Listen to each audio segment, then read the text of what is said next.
Assalamualaikum warahmatullahi wabarakatuh. Nama saya Muhendra.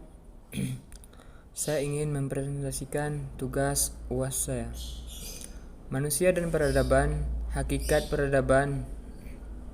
Peradaban memiliki kaitan erat dengan kebudayaan. Kebudayaan pada hakikat adalah hasil cipta, rasa dan karsa manusia dalam memenuhi pengetahuan, kemampuan rasa manusia melalui alat-alat inderanya, menghasilkan beragaman barang seni dan bentuk kesenian, sedangkan karsa manusia menghendaki kesempurnaan hidup, kemuliaan, kebahagiaan, sehingga menghasilkan berbagai aktivitas hidup manusia atau memenuhi kebutuhannya.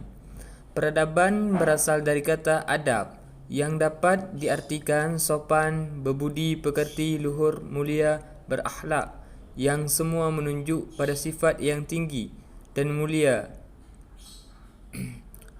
Huntington 2001 mendefinisikan peradaban civilization sebagai the social grouping of peoples and the broad level of cultural identity people have through or of that way distinguishing humans from other species.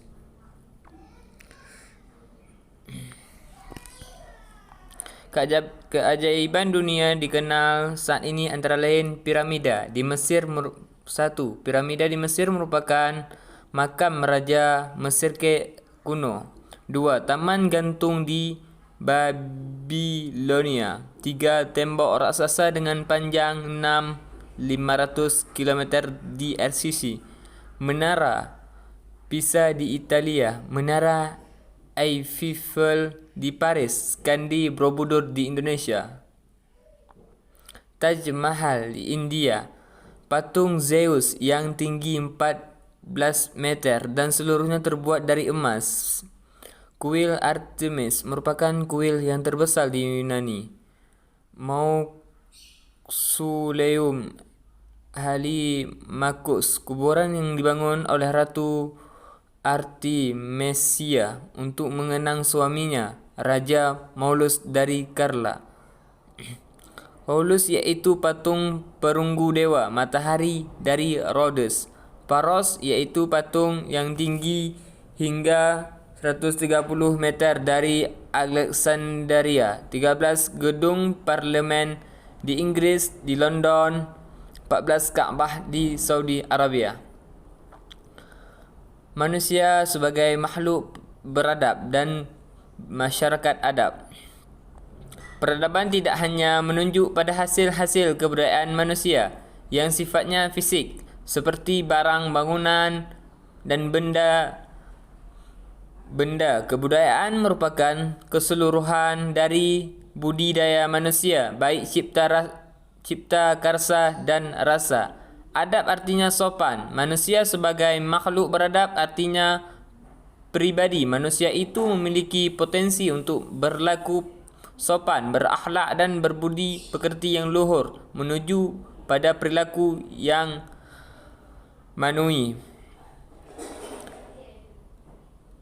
Manusia beradab adalah manusia yang bias menyelaraskan antara cipta, rasa dan karsa. KLAN 2002 menyatakan manusia yang beradab adalah manusia yang mampu melaksanakan hakikatnya sebagai manusia monopolaris secara optimal. Manusia adalah makhluk yang beradab sebab dianugerahi harkat, martabat serta potensi manusia yang tinggi. Evolusi budaya dan wujud peradaban dalam kehidupan sosial budaya. Masa dalam kehidupan manusia kita dapat bagi dua, iaitu masa prasejarah, masa sebelum manusia mengenal tulisan manusia mengenal masa sejarah. Manusia telah mengenal tulisan ada dua, produk revolusioner hasil dari akal manusia dalam zaman prasejarah, iaitu 1. Penemuan roda untuk transportasi. Pada mulanya, roda hanya digunakan mengangkat barang berat di atas batang pohon. 2. Bahasa adalah suara yang diterima sebagai cara untuk menyampaikan pikiran seseorang kepada orang lain.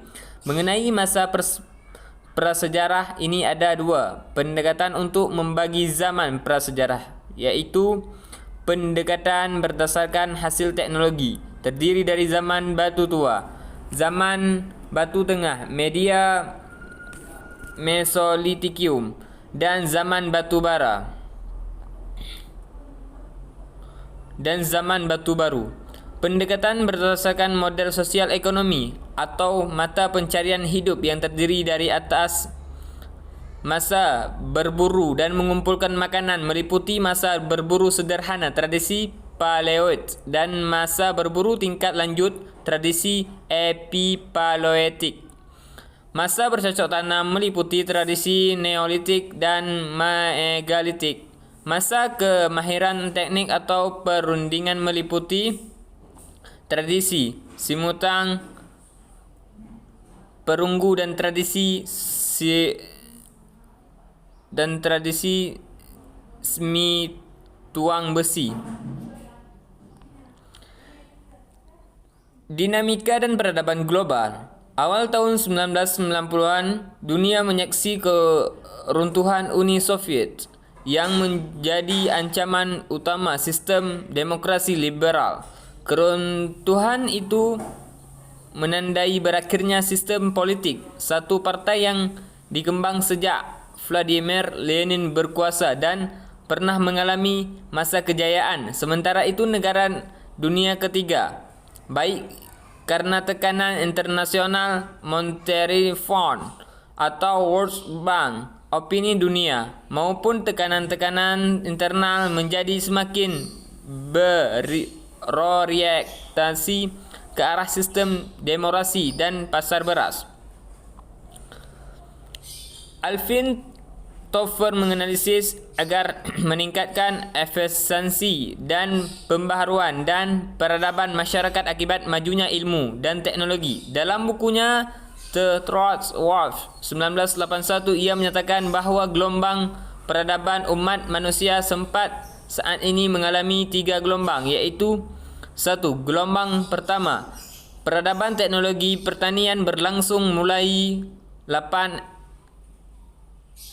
SM sampai 1500 M.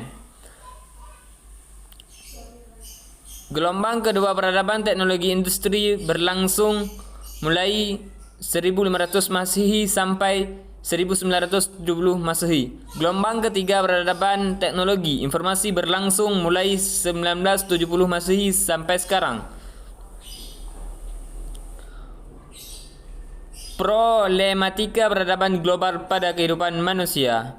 Arus modernisasi dan globalisasi adalah suatu yang terjadi dan sulit untuk dikendalikan, terutama karena terlalu cepatnya informasi yang masuk. Hal yang mendasar dari modernisasi globalisasi adalah masalah nilai. Kondisi kebudayaan sosial tersebut pada gilirannya mengguncang jiwa manusia. Terjadinya krisis kepercayaan pada kemampuan diri sendiri dan menimbulkan gejala sensitif terhadap nilai-nilai yang negatif. Di samping itu, sumber nafsu-nafsu manusia muncul ke permukaan sehingga penalaran tidak lagi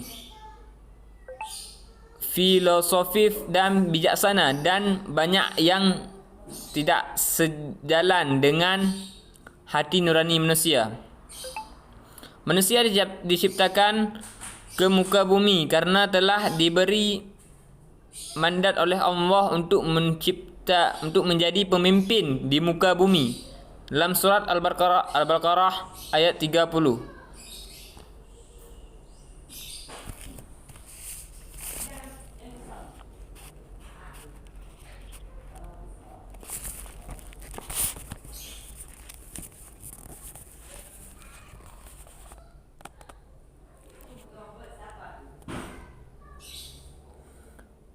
Bismillahirrahmanirrahim. Wa idh qala rabbuka lil malaikati inni ja'ilun fil ardi khalifah. قالوا أتجعل فيها من يفسد فيها ويسفك الدماء ونحن نسبح بحمدك ونقدس لك قال إني أعلم ما لا تعلمون صدق الله العظيم. Yang artinya, dan ingatlah ketika Tuhanmu berfirman kepada malaikat, aku hendak menjadikan khalifah di bumi. Mereka berkata, apakah engkau hendak menjadikan orang yang merusak dan menumpahkan darah di sana? Sedangkan kami bertasbih memujimu dan menyucikan namamu. Dia berfirman, sungguh aku mengetahui yang tidak kamu ketahui.